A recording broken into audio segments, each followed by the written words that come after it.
Voilà, Raymond Depardon et son documentaire sur la 10e chambre du tribunal correctionnel de Paris. Pascal Mazec, quand même, ce genre de situation, ça doit être de plus en plus fréquent, non? La conduite sans permis, oui. La conduite sans permis s'est développée en particulier depuis l'arrivée du permis à points. J'aimerais quand même, si M. Fromentin est d'accord pour entendre la contradiction, apporter quelques éléments, parce qu'on parle aujourd'hui d'entreprise privée. Nous, on parle d'un statut qui garantit la neutralité de l'évaluation et qui permet de faire passer le permis de conduire gratuitement. Le statut de l'inspecteur du permis de conduite auquel vous êtes attaché. Exactement. D'autre part, les délais d'attente sont un problème monté de toutes pièces pour donner à la caisse du service public une apparence de légitimité. Ce qui le démontre sans ambiguïté aujourd'hui, c'est que les plannings des inspecteurs, alors qu'on aura ajouté un examen de plus par jour depuis 3 mois et qu'on a mis quelques agents autres que ceux qui le font habituellement dans les salles de code, les plannings des inspecteurs se vident et des centaines de places d'examen sont perdues chaque mois. Les auto-écoles n'arrivent plus à faire face à l'offre en place d'examen, alors qu'on en est seulement à un quart de mise en œuvre de la réforme Cazeneuve. Ça démontre clairement qu'il n'y a pas de scandale dans le permis de conduire. Il y a sûrement des problèmes pour certains candidats à résoudre, notamment en fonction des auto-écoles dans lesquelles ils sont inscrits. Et pour ça, il faudrait essayer de réduire les dérives. Et d'ailleurs, les organisations patronales... Alors attendez, Pascal, vous dites quoi? Que c'est les candidats qui s'inscrivent pas dans les bonnes auto-écoles Ah non, mais les candidats, déjà, il faudrait les aider à choisir leurs auto-écoles, d'une part. Et puis surtout, il faudrait essayer de faire en sorte que les auto-écoles aient un fonctionnement... Enfin, les auto-écoles, je dis ça comme si c'était toutes.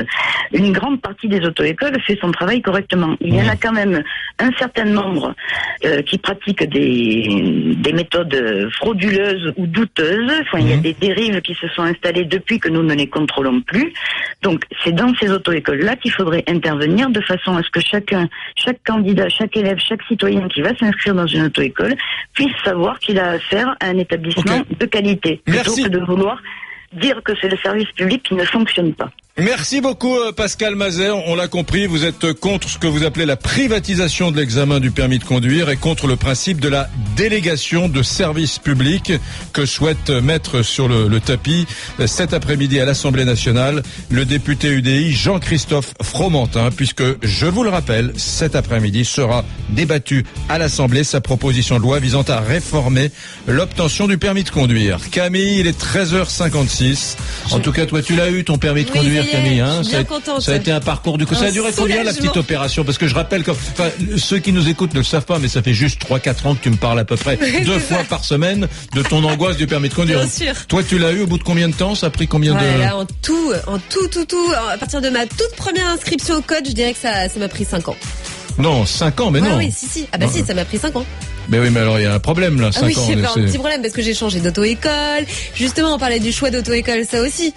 Non, mais bon, on n'a plus de temps. Mais non, mais dis-moi pourquoi ça aussi. Ouais, tu t'es trompé d'auto-école? On s'est trompé d'auto-école. Je me suis retrouvée dans une espèce de chaîne qui nous faisait payer des fortunes. À la fin, je me suis vraiment rendu compte que je m'étais fait avoir, donc je suis partie pour trouver une autre auto-école qui acceptait de prendre mon dossier. Ça a été des pieds et des mains. Enfin voilà, ça a été très compliqué. Mais je suis très satisfaite du résultat du brunométrie, je peux te dire aujourd'hui, puisque vous êtes 83% à dire stop au monopole des auto-écoles.